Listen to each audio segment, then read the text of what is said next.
Hey, I'm feeling cold, tired, and bored. What's up? It's a culture detective here investigating your favorite movies, and today I'm going to do a movie review on a movie I watched yesterday in the theaters at downtown LA at a Lamo Draft House.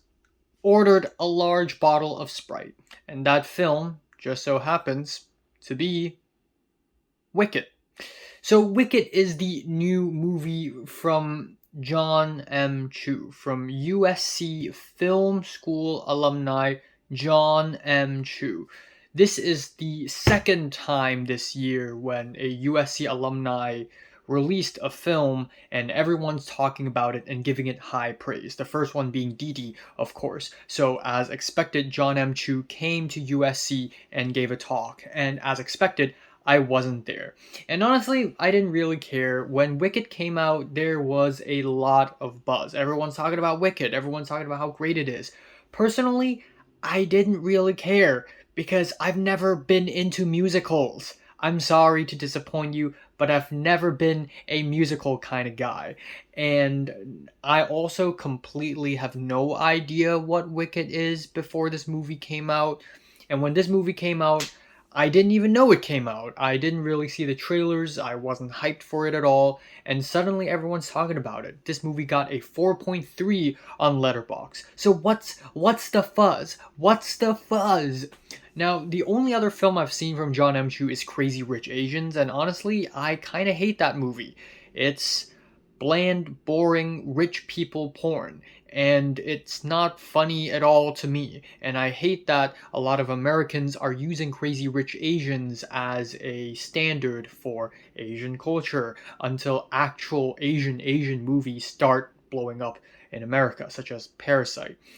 So, anyways, I digress. Wicked. It's based on a Broadway musical from 2 decades ago, which is around the time when John M. Chu wanted to make this film, anyways. The musical is based off of a novel, which is based off of the original Wizard of Oz, which is also based off of a novel. And so we have the amalgamation that is Wicked. Essentially, Wicked is almost like a prequel to the Wizard of Oz story, where Dorothy, of course, follows the yellow brick road, goes to Emerald City, finds the Wicked Witch of the West, and defeats the witch by pouring water on her and saves the day. Now, the prequel is very much about the story of the Wicked Witch of the West.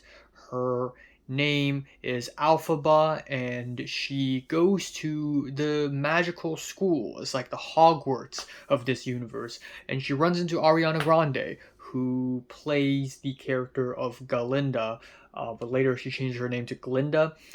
And this movie is freaking 2 hours and 40 minutes long, and it's only part one. So I'm assuming that the entire thing, parts one and two combined, it's gonna be at least 5 freaking hours long. What the fuck? Why? I know plays are long, I know musicals are long, but does it have to be this long? So going into it, I was definitely a bit skeptical. And to my surprise, Wicked is not bad. I had fun watching it, actually. Sure, when I first watched the trailer or the clip before the movie, I kind of hated it. It just looked like boring CGI bullshit. It's just a lot of cliche, boring filmmaking, desaturated colors, trite camera work, loads of CGI. It just looks like a Marvel movie, except it's not a Marvel movie. Yeah, that's how I would put it. But honestly, watching the movie itself, I kind of low key get it. First of all, a lot of people are complaining about the desaturated colors, and it's true, some of the colors on this movie are a bit desaturated, but it's still colorful.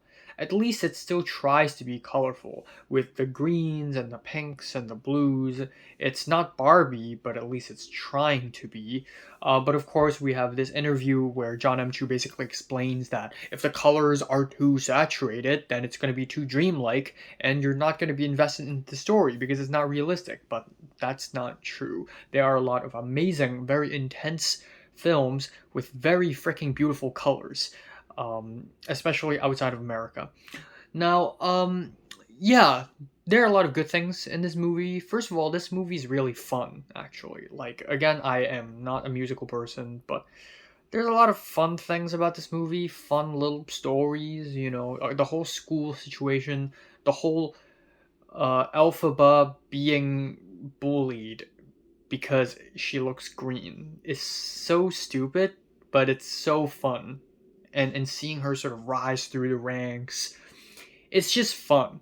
But that said, though, I definitely feel the length. It definitely feels like there's a lot of story in this movie.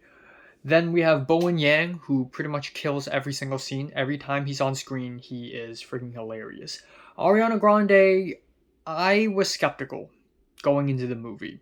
I did not expect anything good, but she was surprisingly good. Maybe it's because she's like playing an exaggerated version of herself, super clean, super, goody two shoes. So she was fun, and Cynthia Erivo's freaking great. But what's great is that Ariana Grande and Cynthia Erivo have amazing chemistry in this movie because they're like polar opposites of each other.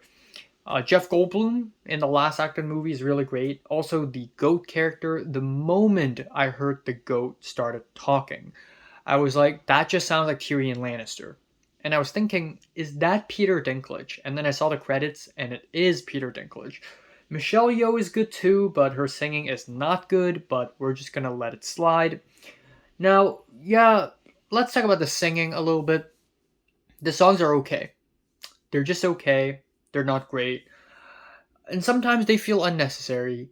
But the thing is, 70% of this movie isn't even singing. It's mostly talking, actually. And the hot take I have is that I'd rather the movie spend even more time singing. If singing is such an essential part of this musical, then why not introduce even more singing? Part of me remembers The Umbrellas of Cherbourg when the entire movie, every single line is all sung. So that way, when the characters talk in their own voices, it's weird. So by forcing you to listen to music constantly, it actually drowns you out. So I kind of wish Wicked did that. But then again, to do that for 2 hours and 40 minutes is a bit overkill. Another thing is that this movie has too many conflicts. Again, I know it's a play, it has a lot of elements, but the whole element of animals being oppressed and they're not allowed to speak the English language is way more interesting than the whole prince thing. Like a handsome prince went into the school, and there's a library dance, which it looked good. The library dance, the choreography with the spinning wheels and stuff, that was pretty fun. The last scene had some pretty funny CGI. Kind of reminds me of that Black Adam meme where Cynthia Erivo defies gravity and she's flying around on a broom. But otherwise, I think my final comment is that I like how maximalist this movie is. It's just so out there, it's so committed to the bit. It kind of reminds me a bit of Megalopolis in a way. So honestly, I had fun. It's not great, but it's also not too bad, I guess. Kind of feeling a strong 6 to a light 7 on this movie, Wicked. So, have you watched Wicked? Comments below. Let me know if you want more. Thanks for watching. Bye bye.